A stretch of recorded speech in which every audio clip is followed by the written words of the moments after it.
আমি রাস্তা দিয়ে এখন যাচ্ছিলাম, আর এ মনে হয় সম্ভবত কোনো গাড়ির সঙ্গে ধাক্কা খেয়েছে। হার্টবিট প্রচুর বেড়ে গেছে। আর এই কাকারা আসছিল, কাকাদের থেকে জল নিয়ে দিলাম। এখন এই কাকাদের মুখ দেখো, কাকারা ভালো জল দিল। কাকা জলটা দিল, এই দুটো কাকা খুবই ভালো, যে জীবনটা বেশি হয়ে গেল।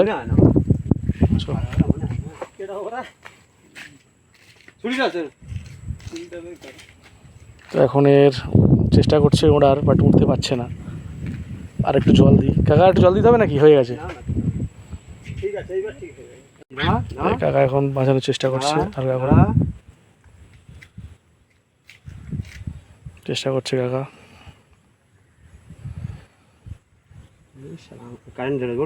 কারেন্ট লেগেছিল? কাকা বলছে ইলেকট্রিক শক খেয়েছে। এই গাঁটগুলো জাম হয়ে গেছে, দেখেছো? আচ্ছা, আমি আসতে দেখলাম পড়ে গেছে সামনে, পড়ে দেখি কিছুই বলছে না।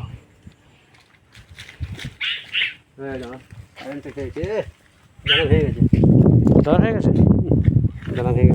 টানা হয়ে গেছে।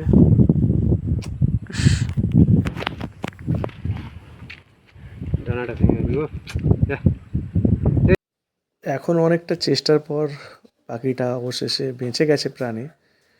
বাট একটাই সমস্যা, ওর ডানাতে কিছুটা আঘাত লেগেছে।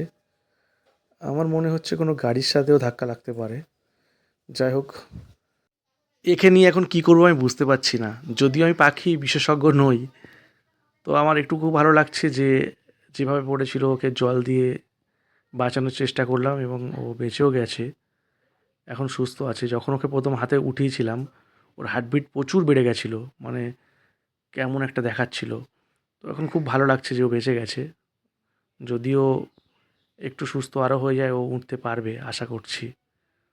তো আমি যেহেতু খবর সংগ্রহ করতে বেরিয়েছিলাম, আমাকেও বেরোতে হবে, কিন্তু একে নিয়ে কী করবো বুঝতে পারছি না। আর সত্যি কথা বলতে এমন কিছু দেখলে আমার একটু মায়াই লাগে। অবশেষে এখানে থাকা কাকাগুলো বলল যে ওকে এই গাছের মধ্যে রেখে দাও, ও একটু সুস্থ হলেই উড়ে যাবে নিজের গন্তব্যে। তো সেটাই করলাম। আমি ওখানে কাকাদের সাহায্যে গাছে উঠিয়ে দিয়ে, আমার কাজের সাইড থেকে ফোন এসেছিলো, আমি সেখানে যাওয়ার উদ্দেশ্যে রওনা দিয়ে দিলাম। এবং কাজে সারাদিনের মধ্যে বারবার এই পাখিটির কথা মনে পড়ছে। যদি কাল সম্ভব হয় একবার এখানে এসে দেখে যাব যে ওর অবস্থাটা কী, ও কি সত্যিই উঠলো, এটার জন্য কৌতূহল থাকলো আমার মধ্যে। আর আজ ভিডিওটি এতটুকু।